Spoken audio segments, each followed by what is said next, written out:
خان او زما د قومي وطن پارټۍ ډېر عزتمندو مشرانو او ورونو السلام علیکم. زه خو د افتخار خان د مامور رجي صاحب او د څومره ملګرو ډېره شکریا په دې هکله ادا کومه چې څنګه چې چیرمین صاحب فیاض خان وویلې چې دې وخت کې الیکشن موږ بایللی وو، نو هرې پارټۍ یو پارټۍ هم په دې پوره زه به یم چې پوره ملک یو سیاسي څه هلې ځلې نشته. په دې سخت وخت کې افتخار خان د هغوی کورنۍ د هغوی ملګرو چې دې پارټۍ له لاس ورکړو، نو موږ د هغوی ډېره زیاته شکریا ادا کوو. دا کور داسې مخکې هم لکه تاسو وګورئ په شب قدر کې د شمار دوه درو کورنو کې حسابېږي چې یاره ډېر فعال و، د دې قوم د دې علاقې خدمت یې کړی دی. انشاءالله موږ د افتخار خان او د هغوی د ملګرو نه د هغوی د خاندان نه دا تمه لرو چې یاره د قومي وطن پارټۍ له هم دوی مغه رنګې په هغه حساب سره محنت وکړي، خپل خدمت وکړي. عزتمندو وګورئ انتخابات تیر شوي دي په دې شب قدر کې، اولني ځل دلته ایم این ای مختلف راغلی دی، ایم پی ای هم همغه زوړ د پی ټي آی والته پاتې شوی دی. عزتمندو تاسو 3 میاشتې وشولې تقریبا 4 چې یاره نه بجلي شته نه ګیس مسلې روډ نن اوس هم موږ تقریبا ګنټۍ ونیمه په بازار کې نښتي وو، پی ایم ای موجود ده، تحصیل ناظم شته، ټولې محکمې ادارې شته دی، خو هېڅ سهولت نشته، تپوس والم قدرې نشته. زموږ خو دا خیال و چې الیکشن تیر شو نو موږ به الیکشن په خپل ځای دی، سیاست په خپل ځای دی، خو چونکې بیا به کې زموږ حاجي صاحب وفات شو، ګینې ما اوس خان سره ګاډي کې خبره کوله چې یاره د 2-3 میاشتې وشوې زموږ دلته ډېر زیات تکلیفات، روډونه بند دي، اسپتال کې څه نشته، بجلي نشته، ګیس نشته. همغه زموږ ګیس پایپ یې راغستلی دی او هغې باندې کله دلته کندې کوي، یو ځای کې لګي، کله بل ځای کې لګي، په هغې خپلې هغه نمبرې جوړي، هغه هم صرف فیسبوک حده پورې. هغې نه علاوه زموږ ملګرو له چې کوم موږ پایپونه ورکړي وو هغه ترې رالي له محکمې په زور باندې او هغه راوالي، کله یو ځای کې لګي، کله بل ځای کې لګي، او نور اضافي 1 انچ پایپ هم دوی نه دی منظور کړی. دغه MC1 دغه MC2 او دغه د حاجیزی چې کوم پایپ وو همغه د سکندر خان افتاب خان منظور کړی دی. د دې نه علاوه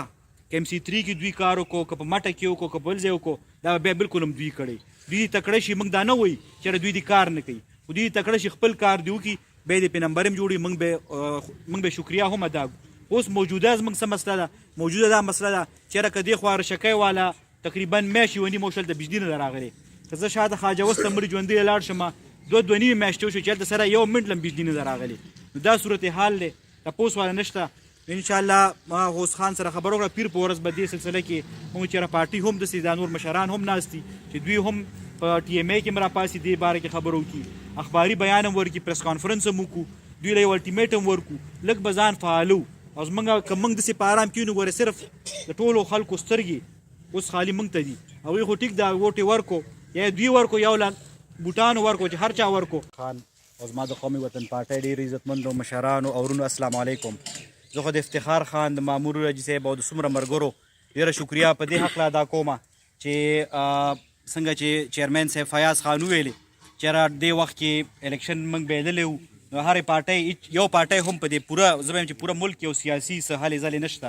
په دې سخت وخت کې افتخار خان د هغوی کورنۍ د هغوی ملګرو چې دې پارټۍ له لاس ورکړو، نو موږ د هغوی ډېره زیاته شکریا ادا کوو. دا کور داسې مخکې هم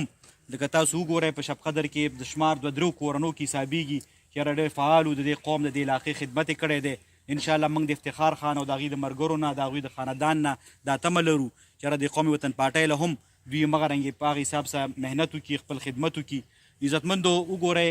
انتخابات تیر شوي دي په دې شب قدر کې، اولني ځل دلته ایم این ای مختلف راغلی دی، ایم پی ای هم همغه زوړ د پی ټي آی والته پاتې شوی دی. عزتمندو تاسو 3 میاشتې وشولې تقریبا 4 چې یاره نه بجلي شته نه ګیس مسلې روډ نن اوس هم موږ تقریبا ګنټۍ ونیمه په بازار کې نښتي وو، پی ایم ای موجود ده، تحصیل ناظم شته، ټولې محکمې ادارې شته دی، خو هېڅ سهولت نشته، تپوس والم قدرې نشته. زموږ خو دا خیال و چې الیکشن تیر شو نو موږ به الیکشن په خپل ځای دی، سیاست په خپل ځای دی، خو چونکې بیا به کې زموږ حاجي صاحب وفات شو، ګینې ما اوس خان سره ګاډي کې خبره کوله چې یاره د 2-3 میاشتې وشوې زموږ دلته ډېر زیات تکلیفات، روډونه بند دي، اسپتال کې څه نشته، بجلي نشته، ګیس نشته. همغه زموږ ګیس پایپ یې راغستلی دی او هغې باندې کله دلته کندې کوي، یو ځای کې لګي، کله بل ځای کې لګي، په هغې خپلې هغه نمبرې جوړي، هغه هم صرف فیسبوک حده پورې. هغې نه علاوه زموږ ملګرو له چې کوم موږ پایپونه ورکړي وو هغه ترې رالي له محکمې په زور باندې او هغه راوالي، کله یو ځای کې لګي، کله بل ځای کې لګي، او نور اضافي 1 انچ پایپ هم دوی نه دی منظور کړی. دغه MC1 دغه MC2 او دغه د حاجیزی چې کوم پایپ وو همغه د سکندر خان افتاب خان منظور کړی دی. د دې نه علاوه که MC3 کې دوی کار وکړو، که په مټه کې وکړو، که بل ځای وکړو، دا بیا بالکل هم دوی کړی. دوی تکړه شي، موږ دا نه وایي چې دوی دې کار نه کوي، خو دوی تکړه شي خپل کار دی وکړي، بیا د پې نمبر هم جوړي موږ به شکریا هم ادا کړو. اوس موجوده زموږ څه مسله ده؟ موجوده دا مسله ده چېرې که دې خوا رشکۍ والا تقریبا میاشت یوه نیمه وشل د بجلي نه ده راغلی. که زه شاته خواجه اوس ته مړي ژوندی لاړ شم 2 نیمې میاشتې وشوې چې هلته سره یو منټ هم بجلي نه ده راغلی. نو دا صورتحال دی، تپوس والا نشته. انشاءالله ما غوث خان سره خبره وکړه پیر په ورځ به دې سلسله کې موږ چېرې پارټي هم داسې دا نور مشران هم ناست دي چې دوی هم په ټي ایم ای کې هم راپاسي دې باره کې خبره وکړي، اخباري بیان هم ورکړي، پریس کانفرنس هم وکړو، دوی له یو الټیمیټم ورکړو، لږ به ځان فعالو. او زمونږ که موږ داسې په ارام کښېنو ګوره صرف